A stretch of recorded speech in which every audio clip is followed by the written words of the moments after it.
چند سالوں پرانی بات ہے، ایک فیملی میں کسی کو ہارٹ اٹیک ہوا۔ ڈاکٹروں نے بائی پاس کے آپریشن کا کہا کہ اگر اس کی جان بچانی ہے تو بائی پاس کا آپریشن کروانا ہوگا۔ اب اس کے اخراجات بہت زیادہ تھے، پیسوں کا انتظام نہ ہو سکا اور مریض کا انتقال ہو گیا۔ بیوہ کو یہ کہتے ہوئے سنا گیا کہ کاش کہ میرے پاس پیسے ہوتے تو میں آپریشن کروا لیتی اور ہو سکتا ہے کہ اس سے ان کی جان بچ جاتی۔ دوسرے بھائی کو بھی ہارٹ اٹیک ہوا، انہیں ہاسپٹل ایڈمٹ کروایا گیا۔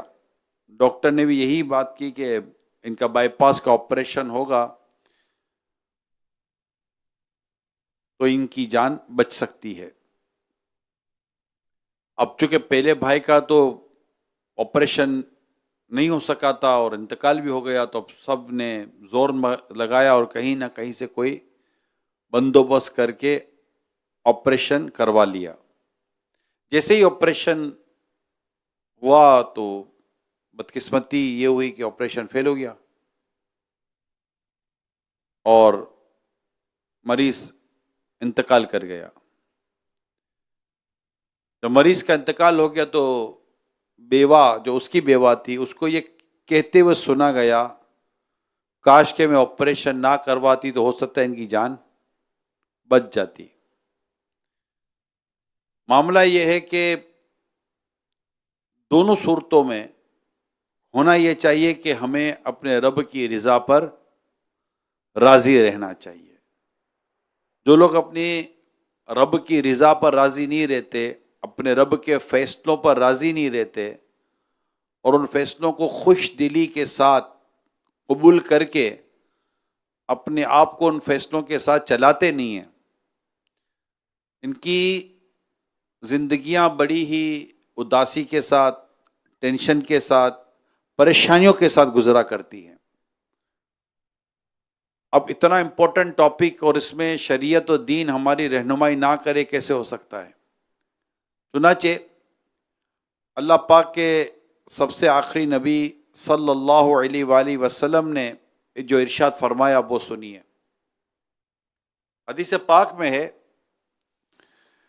انسان کی سعادت یعنی خوش بختی میں سے ہے کہ اللہ پاک نے اس کے لیے جو فیصلہ کیا ہے وہ اس پر راضی ہو جائے، اور انسان کی بدبختی میں سے ہے کہ وہ اللہ پاک سے استخارہ یعنی خیر مانگنا چھوڑ دے اور اپنے بارے میں اللہ پاک کے فیصلے پر ناراض ہو۔ اب یہاں حدیث پاک میں خوش قسمتی اور بد قسمتی، خوش بخت اور بد بخت کی گویا کہ ایک طرح سے بات بیان کی گئی ہے کہ جو شخص اللہ کے فیصلے پر اپنے سر کو جھکا لے، دل میں شکوہ شکایت کو جگہ نہ دے، وہ خوش بخت۔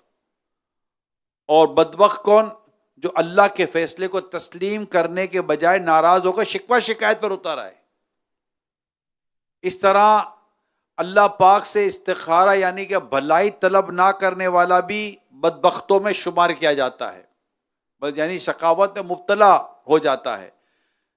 اب یہاں خیال یہ رہے کہ مصیبتوں کو دور کرنے کے لیے تدبیریں کرنا برا نہیں، لیکن تدبیر کرنے کے بعد اس کا نتیجہ اللہ پاک کے حوالے کر دینا کہ وہ چاہے اس کے بارے میں جو فیصلہ فرمائے، میں اپنی رضا، اپنے رب کی رضا پر راضی رہوں گا۔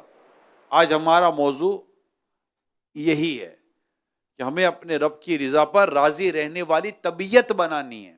یا اللہ میں راضی ہوں، یا اللہ پاک تو جس حال میں رکھے میں یہ سونا میرے دکھ وچ راضی تے سکھنو میں چلے پاواں۔ تو یہ اگرچہ یہ جو میں کہہ رہا ہوں، جو ابھی میں نے آپ کو شعر بھی سنایا، بیان کی حد تک، شعر کی حد تک اس طرح کی حد تک، سننے کی حد تک تو یہ چیزیں یقیناً ہمارے اندر یہ لگتا ہے، لیکن جب آتی ہے تو بندہ پھر اس تمام چیزوں کو یاد کر کر اپنے آپ کو ایڈجسٹ کرنے میں، کنٹرول کرنے میں، اپنے آپ کو اس میں ڈھالنے میں کامیاب ہو جائے اور اپنے رب کی رضا پر راضی رہنے والی اس کیفیت کو پالے جو کیفیت مطلوب ہے، محمود ہے، مقصود ہے، تو بات بنے گی۔ حکیم الامت مفتی احمد یار خان نعیمی رحمۃ اللہ تعالیٰ لکھتے، سعادت اور شقاوت یعنی کہ بدبختی اور خوشبختی ایک غیبی چیز ہے، مگر ان دونوں کی علامات ہیں۔ جو بندہ اللہ پاک کی رضا پر راضی، اس کی قضا پر سر جھکائے رہے، سمجھ لو کہ انشاءاللہ یہ سعید خوش نصیب ہے، اس کا خاتمہ اچھا ہونے والا ہے۔ اس کے برعکس ہو تو علامت بدبختی کی ہے۔ رب کی رضا پر جو راضی رہے گا، اللہ نے چاہا تو اس کا خاتمہ بالخیر ہوگا۔ اب اللہ پاک کے فیصلے پر راضی رہنے کو بندے کی سعادت کی علامت اس لیے قرار دیا گیا ہے کہ وہ عبادت کے لیے یکسو ہو جائے۔ اب اس کو سمجھیے، اللہ ہمیں سمجھنے کی توفیق عطا کرے کہ وہ عبادت کے لیے یکسو ہو جائے، کیونکہ اگر بندہ قضا پر راضی نہ ہو، یعنی اللہ پاک کے فیصلے پر راضی نہ ہو، تو ہمیشہ غمزدہ اور دل میں شکوہ اور فکر مند لے کر یہی اس کی زندگی گزرے گی، یہ کیسا ہو گیا، یہ کیوں ہو گیا، ایسا نہیں ہونا چاہیے تھا، ایسا نہ ہوتا تو یوں ہو جاتا، ایسا ہوتا تو یوں ہو جاتا۔ تو اب وہ اسی طرح کی الجھنوں میں یہ گم رہے گا اور بس انہی وادیوں میں بھٹکتا رہے گا، اس کو سکون و چین قرار نہیں ہوگا۔ لیکن اگر وہ اپنے رب کی رضا پر راضی ہو جائے کہ میرے رب نے جو کیا میرے لیے اچھا کیا، میرے رب نے جو کیا میرے لیے اچھا کیا، میرے رب نے جو کیا میرے لیے اچھا کیا، اللہ پاک میرے لیے اچھا ہی فرماتا ہے، اچھا ہی فرماتا ہے، اچھا ہی فرماتا ہے، جب تک یہ سوچ بنے گی نہیں وہ پرسکون نہیں رہے گا۔ جب پرسکون نہیں رہے گا تو اس کی عبادت میں لطف کہاں سے آئے گا؟ اور اپنے رب کی رضا پر راضی رہنا اور یہ بات ذہن نشین رکھ لینا کہ میرا رب جو کرتا ہے اچھا کرتا ہے، میرا رب میرے لیے اچھا ہی کرے گا، میرا رب ہے کئی ماؤں سے بڑھ کر مجھ سے محبت کرنے والا، وہ ارحم الراحمین ہے، سب سے بڑھ کر رحم کرنے والا۔ میں اپنے رب کی رضا پر راضی کیسے نہ رہوں؟ اب یہ بندہ زور دے، یہ ہمارے مفتی صاحب نے لکھا ہے یہ کسبی ہے، یعنی کوشش کی جائے کہ ہم خود کو اس کیفیت میں ڈھالے، اور ڈھل جاتا ہے بندہ اگر اللہ کی رحمت شامل حال رہے، بندہ اس کیفیت میں ڈھل جاتا ہے۔ پھر جو بھی ہو بس یا اللہ تیرا شکر ہے، یا اللہ میں تیری رضا پر راضی ہوں، یا اللہ میں تیری رضا پر راضی، یا اللہ تو جو کرتا ہے بہتر کرتا ہے۔ ایک شخص کے یہاں قریب آدمی گاؤں، اس کے یہاں ایک کتا تھا، کتا مر گیا، اور جو تھوڑا بہت جو دیکھ بھال کرتا تھا کتا وہ بھی گیا۔ بیوی بولے کہ کتا مر گیا، اچانک مر گیا، کچھ سوچو، کچھ ہے تو نہیں؟ بولا اللہ کی بندی صبر کر، اللہ جو کرتا ہے بہتر کرتا ہے۔ کتا مر گیا، اللہ جو کرتا ہے، سب بولو تو صحیح نا، اللہ جو کرتا ہے بہتر فرماتا ہے۔ ایک گدھا تھا جس سے یہ لوڈنگ ان لوڈنگ مال لانا یہ تھوڑا بہت گزارا ہو جاتا تھا، گدھا مر گیا۔ اب تو بیوی صبر کر، اللہ جو کرتا ہے، اللہ جو کرتا ہے بہتر کرتا ہے۔ تھوڑے دنوں کے بعد مرغا تھا وہ مر گیا، اور اب تو ابھی سمجھ نہیں آ رہی، چیک کرو کچھ ہے، اللہ کی بندی اللہ جو کرتا ہے بہتر کرتا ہے، چھوڑ دو نا۔ اب وہ ایک ہی بات اس کا تو ایک ہی نعرہ، کیا نعرہ؟ اللہ جو کرتا ہے۔ اچھا، اب تھوڑے دنوں کے بعد رات کے اندھیرے میں ڈاکوؤں نے گاؤں پر حملہ کر دیا۔ اب بتی متی تو تھی نہیں، جائیں کہاں؟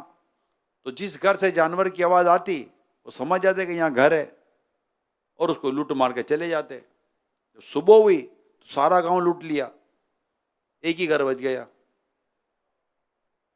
کسی کا اپنا گھر، نہ کتا تھا، نہ گدھا تھا، نہ مرغا تھا، آواز کون نکالتا؟ اب جو کچھ تھا بچ گیا، ان کی اپنی جان بچ گئی. صبح کو جب سے دیکھا کہ گاؤں تو لوٹ لیا، اپنا گھر بچ گیا، کوئی اپنے گھر میں جانور تھا ہی کوئی نہیں. پھر اپنی بیوی کو بلاتا، ادھر آ، اللہ جو کرتا ہے بہتر کرتا ہے. اچھا، ہمیں بعض اوقات یہ بات بعد میں پتہ چل جاتی ہے، یار اچھا ہوا یار، نہیں ہوا یار. میں نے آپ کو پچھلے جو کہا تھا نا کہ بھائی ایک ہے تو یار بونڈ کھل جائے نا کام ہو جائے گا. یار بونڈ نہیں کھلا، یار بونڈ نہیں کھلا یار، ارے یار یہ ہوا نہیں نا یار. اب پتا چلے 2 سال کے بعد اس کو اور ضرورت پڑ گئی، گھر میں کو اللہ نہ کرے ایمرجنسی ہو گئی، اور اب کھلا بونڈ. پھر بولا یار کتنا اچھا ہوا نا، اگر اس وقت کھلتا تو میں تو سب پیسے خرچ کر کے ہوگا تھا، ضرورت تو اب تھی. اللہ جو کرتا ہے بہتر کرتا، بات آگے بڑھے گی نہیں. پیارے آقا صلی اللہ تعالی علیہ وآلہ وسلم نے ارشاد فرمایا، اللہ پاک جب کسی قوم سے محبت کرتا ہے تو انہیں آزمائش پہ مبتلا کر دیتا ہے.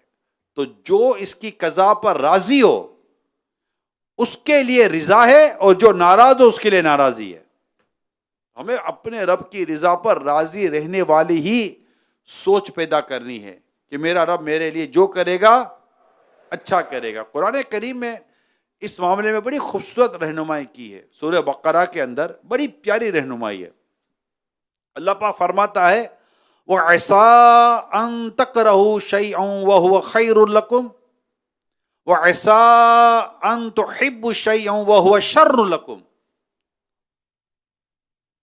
اور قریب ہے کوئی بات تمہیں بری لگے اور وہ تمہارے حق میں بہتر ہو، اور قریب ہے کوئی بات تمہیں پسند آئے اور وہ تمہارے حق میں بری ہو. اب جو قرآن میں پاک میں ارشاد بنا وہ دل کے کانوں سے مزید سنیے. آگے کیا فرمایا پتہ ہے؟ واللہ یعلم وانتم لا تعلمون. کیا خوبصورت بات ارشاد فرمائی. فرمایا اور اللہ جانتا ہے اور تم نہیں جانتے. بعض اوقات بندہ تاخیر ہو جاتی ہے، اوے یار لیٹ، ابھی تاخیر ہونا اچھا تھا، آگے لوٹ مار مچی ہوئی تھی، گھر سے نکلا گر گیا، پاؤں میں چوٹ لگ گئی، گھر میں بیٹھ گیا، اوے یار پتہ نہیں کیا ہو گیا، کچھ ہو گیا، کسی نے کچھ کروا دیا، کسی نے کچھ کروایا نہیں ہے، ماں کی دعا کام آ گئی، چھوٹی موٹی میں نکل گیا، ورنہ تو روڈ پہ ہونے والا تھا کچھ تیرے ساتھ. آپ نے اپنے بڑے بوڑھوں سے سنا کسی کا موبائل لٹ گیا، کسی کو کچھ لگ گیا، کوئی چوٹ ووٹ لگ گئی، کب واپس آتا ہے وہ گھٹنا پکڑ کے آ گیا، کندھا پکڑ کر آ گیا، اور تھوڑا یوں کپڑے وڑے بھی پھٹ گئے، کوئی ادھر ادھر چوٹ لگ گئی. ہمارے بڑے بوڑھوں نے ایک جملہ ہم کو کہا تھا، شاید آپ کو یاد ہوگا، اللہ کا شکر ہے چھوٹی میں ٹل گئی. سنا ہے کسی نے؟ کون کون؟ دیکھو یہ عالم ہو سکتا ہے ہمارے بڑے بوڑھے عالم نہ ہوں، انہوں نے شاید وہ کتابیں نہ پڑھی ہوں، مگر بات کتنی گہری ہے. اللہ تعالیٰ نے کسی چھوٹی میں ڈال دیا، یعنی ان کو اپنے رب پر بھروسہ کتنا تھا کہ اس سے بڑی آتی ہے، اللہ پاک نے چھوٹی میں ڈال دی، بڑا ہو جاتا تو. اپنے رب کی رضا پر راضی رہنے کے لیے یہ بھی ایک بہترین گفتگو ہے. یار کچھ اور ہو جاتا تو، ادھر لگا ادھر بھی لگتا تو، یہ ہوا وہ دور ہو جاتا تو، سر میں درد تھا پیٹ بھی خراب ہو جاتا تو اپنے رب کی رضا پر راضی رہنے کی اللہ پاک ہمیں توفیق عطا فرمائے. زندگی میں غم، پریشانی، دکھ، درد، آزمائشیں آتی ہیں، ارے ہم کیا ہیں یار، ہماری اوقات کیا ہے. حبیب لبیب پیارے آقا صلی اللہ تعالیٰ علیہ وآلہ وسلم کی سیرت کو جب ہم پڑھتے ہیں، اب غور تو کریں، نبی پاک صلی اللہ علیہ وسلم کی سیرت جس کے ہمیں پیروی کا حکم دیا گیا ہے، آقا صلی اللہ علیہ وسلم کی سیرت پہ جب ہم اس پہلو پر غور کرتے ہیں، ابھی میرے آقا صلی اللہ تعالیٰ علیہ وسلم کی ولادت نہیں ہوئی، والد صاحب کا انتقال ہو گیا، بچپن، ابھی عمر چھوٹی تھی، امی جان دنیا سے چلی گئی. مشرکین مکہ کی سازشوں اور ان سے آنے والی تکلیفوں میں جو ایک رکاوٹ بننے والے ایک آپ کے چچا ابو طالب وہ گئے دنیا سے، اور آپ، یہ سب غم اور پریشانی کے معاملات جو نبی پاک صلی اللہ تعالیٰ علیہ وآلہ وسلم کو پیش آتے رہے، اور اسلام کی دعوت دینے میں قریبی رشتہ داروں نے آپ کے اوپر آوازیں کسی، پیارے آقا صلی اللہ علیہ وسلم پر، بغض و کینے سے بھری ہوئی عورت کا آپ کے راہ میں کانٹے بچھانا، کفار مکہ کی نازیبا حرکتیں، داخل اسلام ہونے والے سعادت مندوں پر جسمانی تشدد، سفر طائف میں اوباشوں کا پیارے آقا صلی اللہ علیہ وسلم کو پتھر مارنا، سنگ باری کرنا، میرے آقا کا زخمی ہو جانا، شعب ابی طالب میں 3 سال تک میرے آقا کا سوشل بائیکاٹ ہونا، یہ ساری تکالیف میرے آقا صلی اللہ علیہ وسلم کو پیش آتی رہی، جس کا میں آپ کو ذکر کر رہا ہوں۔ آپ صلی اللہ علیہ وسلم کو شہید کرنے کی سازشیں کرنا، پیارے آقا صلی اللہ تعالی علیہ وسلم کو آپ کی بیٹیوں کے تعلق سے تکلیفیں پہنچانا، اس کی پوری تفصیلات میں تو چھوٹی میں سمجھے کہ ایک ایک جملہ کہہ کے میں آگے بڑھتا چلا جا رہا ہوں۔ اتنا ستایا کہ میرے آقا صلی اللہ تعالی علیہ وآلہ وسلم کو اسلام ختم نہ کیا تھا۔ احد میں میرے آقا صلی اللہ علیہ وسلم کا چہرہ مبارک زخمی ہوا، کیسے کیسے صدمے، کیسی کیسی آزمائشیں میرے آقا صلی اللہ علیہ وسلم کو پیش آئیں۔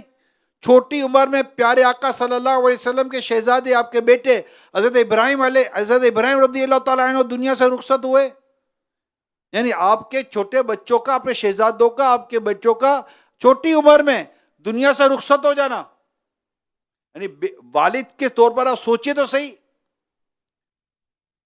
بیٹیوں کے تعلق سے آپ کو تکلیف دینا ذرا سوچئے تو صحیح۔ خیموں میں جا کر جو میرے آقا نیکی کی دعوت، اسلام کی دعوت دیتے تھے، وہاں جو آپ کو ستایا جاتا، کعبہ مشرفہ کے سامنے عبادت کرتے وہاں جو آپ کے گلے میں پھندا دے دیا جاتا، کیسی کیسی تکلیفیں پیارے آقا صلی اللہ تعالی علیہ وآلہ وسلم کو پیش آئیں، ذرا بندہ غور کرے واقعہ عفق پر جو میرے آقا صلی اللہ تعالی علیہ وآلہ وسلم پر جو گزری، جو منافقوں نے جو تہمت لگائی تھی ہماری امی جان ام المومنین سیدنا عائشہ صدیقہ رضی اللہ تعالی عنہ پر، وہ جو ایام جو گزرے، اللہ اکبر، اور وہ پریشانی، وہ جو پریشانی کے عالم صدیق اکبر رضی اللہ تعالیٰ عنہ نے گزارے، اللہ اکبر، یعنی بندہ غور تو کرے۔ سرکار صلی اللہ علیہ وسلم کی آزمائشوں کرام علیہ رضوان کا بیان کروں، اولیاء کرام کا بیان کروں، غور تو کرے، مگر یہ کیا تھے؟ میرے آقا صلی اللہ علیہ وآلہ وسلم ہاتھ راضی رہنے والے، ان کا فیضان، ان کی تربیت، تابعین راضی رہنے والے، تبع تابعین راضی رہنے والے۔ یہ خود کربلا کا واقعہ دیکھو نا یار، کربلا میں کیا نہیں ہو رہا تھا، گھر لٹانا، جان دینا، کوئی تجھ سے سیکھ جائے، دیے کربلا کے میدان میں آپ کی آنکھوں کے سامنے آپ کے بیٹے، آپ کے بھائی، آپ کے بھانجے، آپ کے بھتیجے، آپ کے دوست، آپ کے ساتھی، ایک ایک کر کے سب تو شہید ہو گئے، پھر آخر میں خود امام علی وقا امام حسین شہید ہوئے، اور آپ اپنے رب کی رضا پر راضی رہے، جو مقدر تھا وہ ہوا، اور آپ اپنے رب کی رضا پر راضی تھے۔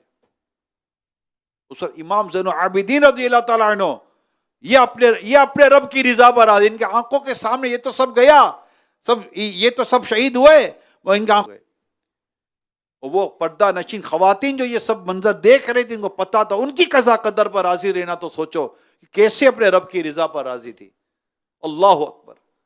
اور ایک ہم ہیں، اللہ پاک ہمارے حال پر رحم فرمائے، ہمیں تو حقیقت ہے تکلیف کی تا کا نقطہ بھی نہیں پہنچتا اور ہماری چیخیں نکل جاتی ہیں، اور ہم پتہ نہیں شکایتیں، اس سے شکایتیں، اس کے شکایتیں، اس سے وابیلا، اس سے وابیلا، اور طرح طرح کی ہمارے ذہنوں میں باتیں اور طرح طرح کے ذہنوں میں چیزیں آنا شروع ہو جاتی ہیں۔ میرے پیارے سامعیو، یہ اس پر ہمیں غور کرنا چاہیے۔ اللہ کے پیارے حبیب صلی اللہ تعالی علیہ وسلم کی حدیث سناتا ہوں، فرمایا طاقتور مومن کمزور مومن کی نسبت اللہ کے نزدیک بہتر اور زیادہ محبوب ہے، اگرچہ بھلائی دونوں میں تم اس چیز میں رغبت کرو جو تمہیں فائدہ دے، اور اللہ سے مدد مانگو، کمزور مت بنو۔ اگر کوئی مصیبت پہنچے تو یہ نہ کہو کاش میں یوں کرتا تو ایسا ہو جاتا، بلکہ یوں کہو یہ اللہ کی تقدیر ہے، وہی کرتا ہے جو چاہتا ہے، کیونکہ اگر یوں ہوتا نا، کیونکہ اگر کا لفظ شیطان کے لیے دروازہ کھول دیتا ہے۔ تو اپنے رب کی رضا پر راضی رہنا، اسی میں دنیا اور آخرت کی کامیابی ہے۔ یا اللہ میں تیری رضا پر راضی ہوں، یا اللہ تو جو کرتا ہے بہتر کرتا ہے، یا اللہ تو جو کرتا ہے بہتر کرتا ہے۔ کیونکہ بعض چیزیں ہمیں پسند نہیں ہوتی، مگر اسی میں ہمارے لیے بہتر۔ بھائی آپریشن کس کو پسند ہے؟ آپریشن ہوتا ہی نہیں ہوتا، آپریشن کوئی پسند، لیکن آپریشن کے بعد کیا ہوتا ہے؟ بہتری آ جاتی ہے، طبیعت ٹھیک ہو جاتی ہے، اور کچھ چیزیں پسند ہوتی ہیں. اب شوگر کا مریض ہے، اس کو مٹھائی پسند ہے کہ نہیں ہے؟ مٹھائی لیکن اس کے لیے بہتر ہے؟ بہتر نہیں ہے. کچھ چیزیں تمہیں پسند نہیں ہیں مگر وہ اس میں تمہارے لیے اللہ نے بہتری رکھی ہے. کچھ چیزیں تمہیں پسند ہے مگر اس میں تمہارے لیے بہتری نہیں ہے. ہمیں اللہ پاک سے ہمیشہ خیر کا سوال کرنا چاہیے. اللہ جو میرے لیے بہتر ہے نا وہ مجھے عطا کر. اور اللہ جانتا ہے کہ ہمارے حق میں کیا بہتر ہے. رمضان کا مہینہ ہے، دعاؤں کا مہینہ ہے، قبولیت کا مہینہ ہے. ہم دعائیں کرتے ہیں اور ہمیں لگتا ہے کہ میں نے مانگا مجھے ملا کیوں نہیں. ارے اللہ کے بندے، تجھے وہی ملے جو تیرے حق میں بہتر ہے. یہ دعا کر، یہ دعا کر. کوئی غریب ہوتا ہے بولتا امیر ہو جاؤں، نہیں امیر ہو رہا ہوتا. یہ حدیث یاد کر لیں آپ. اللہ پاک بعض کو امیر رکھتا ہے، غریب نہیں کرتا، کیونکہ وہ اگر غریب کر دے تو اس کے ایمان ضائع ہونے کا ڈر ہے. اللہ پاک بعض کو غریب رکھتا ہے، امیر نہیں کرتا، کہ اگر وہ امیر ہو جائے تو اس کے ایمان ضائع ہونے کا ڈر ہے. بعض کو اللہ پاک، بعض بیمار ہوتے ہیں، اللہ پاک انہیں صحت نہیں دیتا، اگر اللہ انہیں صحت دے دے تو ان کے ایمان ضائع ہونے کا ڈر ہے. اور بعض کو صحت ہوتی ہے، انہیں بیماری نہیں آتی، انہیں صحت مند رکھا جاتا ہے کہ اگر بیماری آئے گی تو اس کے ایمان ضائع ہونے کا ڈر ہے. اللہ پاک ان چیزوں کے ذریعے ہمارے ایمان کی حفاظت فرماتا ہے. ہمیں ہمارے رب کی رضا پر راضی رہنا چاہیے. بس ایک ہی جملہ ہے. اللہ پاک آج اس 6 رمضان کو جو ہم بیان کر رہے ہیں، بیان میں کر رہا ہوں، آپ سن رہے ہیں، اللہ پاک کرے اپنے کرم سے اللہ پاک ہمارے دل پر، ہمارے ظاہر پر، ہمارے باطن پر ایسی نظر کر دے کہ ہمیں اللہ پاک اس مقام اور مرتبے کو اللہ پاک ہمیں عطا کر دے گا. ہم اس کی رضا پر راضی رہیں، اس کی قضا پر راضی رہیں، اس نے جو ہمارے حق میں فرمایا اس پہ راضی رہیں. اس پہ زندگی پرسکون گزرتی ہے میرے پیارے اسلام بھائیوں. ورنہ شکوے شکایتیں کر کر کے حاصل کیا ہوگا؟ کیا شکوے کر کے چیز ختم ہو جاتی ہے؟ نہیں. بے صبری کر کے چیز ختم ہو جاتی ہے؟ نہیں. الٹا ثواب ہاتھ سے چلا جائے تو اور ہم اتنی بڑی نعمت سے محروم ہو جاتے ہیں. حضرت عبداللہ بن مسعود رضی اللہ تعالی عنہ نے ارشاد فرمایا، میں کسی انگارے کو زبان سے چاٹوں، کسی انگارے کو زبان سے چاٹوں اور وہ جلا دے جو جلا دے، اور باقی رہنے دے جو باقی رہنے دے، یہ میرے نزدیک اس سے زیادہ پسند ہے کہ جو کام ہو چکا اس کے بارے میں کہوں کاش نہ ہوتا، یا نہ ہوتا، یا نہ ہونے والے کام کے بارے میں کہوں کاش ہو جاتا. تو اللہ پاک ہم سب پر رحمت کی نظر فرمائے اور اس کی رضا پر راضی رہنے کے اللہ توفیق عطا فرمائے. تو ہم کیا کہیں گے؟ یا اللہ تیرا شکر ہو، یا اللہ تو جو کرتا ہے اچھا کرتا ہے، یا اللہ تو جو کرتا ہے، یا اللہ تو جو کرتا ہے یہی ہو. اگر اللہ بیٹیاں دے رہا یہی ہمارے حق میں بہتر، اللہ بیٹے دے رہا یہی ہمارے حق میں بہتر ہے. کچھ نہیں ہے، میں اسی پر راضی ہوں. وہ مجھے جس حال میں رکھے میں اس حال پر راضی ہوں. یوں اللہ کرے کہ ہماری یہ سوچ، ہماری یہ طبیعت اس طرح ڈھل جائے. اب ظاہر یہ اجتماع ہوتا ہے، بیان ہوتا ہے، اسی طرح کی باتیں ہم سنتے ہیں تو ہمارے لیے یہ سننے اور سمجھنے کے ساتھ ساتھ ہی سیکھا جاتا ہے. یہ دعوت اسلامی کے اجتماع کی برکت ہوتی ہے، یہ دینی ماحول کی برکت ہوتی ہے کہ ہمیں اس طرح قرآن و حدیث کی باتیں، بزرگوں کی باتیں بیان کر کر ہمارا ذہن بنایا جاتا ہے. اور اللہ سے دعا کرتے ہیں کہ یا اللہ ہمیں اس طرح جو بھی تیری رضا پر راضی رہنے والی طبیعت عطا فرما دے، سوچ عطا فرما دے. آمین بجاہ خاتم النبیین صلی اللہ علیہ وآلہ وسلم. صلو علی الحبیب.